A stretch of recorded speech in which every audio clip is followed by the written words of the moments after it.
13 বছর পর আবার আকাশে জ্বলে উঠছে ঢাকা করাচি রুটের আলো। দীর্ঘ প্রতীক্ষার অবসান ঘটিয়ে দুই দেশের যাত্রীদের জন্য নতুন সম্ভাবনা, বাড়তি উত্তেজনা আর আঞ্চলিক যোগাযোগের এক নব অধ্যায়ের বার্তা নিয়ে ফিরছে এই বহুল প্রত্যাশিত ফ্লাইটটি। ইতিহাসের পাতায় ধুলি জমে থাকা রুটটি যেন ফের প্রাণ ফিরে পাচ্ছে। আর তাই ভ্রমণপ্রেমী থেকে প্রবাসী সবার মাঝে ছড়িয়ে পড়েছে আনন্দের ঢেউ। দীর্ঘ বিরতির পর পুনরায় চালুর এই উদ্যোগ দুই দেশের মানুষের যোগাযোগ, ব্যবসা ও সাংস্কৃতিক বন্ধনের নতুন দুয়ার খুলে দিচ্ছে।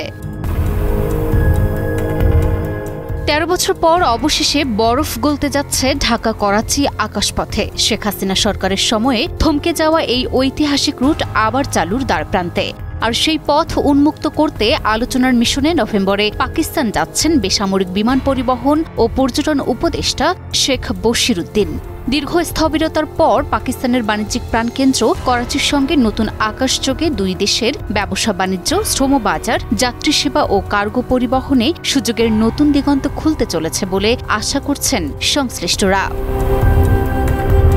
একসময় করাচি রুটটি ছিল বিমান বাংলাদেশের অন্যতম লাভজনক গন্তব্য, কিন্তু 2012 সালে আওয়ামী লীগ সরকারের আমলে নিরাপত্তা ঝুঁকির কথা উল্লেখ করে ঢাকা করাচি রুটটি বন্ধ করে দেয়া হয়। ঢাকা থেকে করাচি পর্যন্ত আকাশপথের দূরত্ব প্রায় 2370 কিলোমিটার।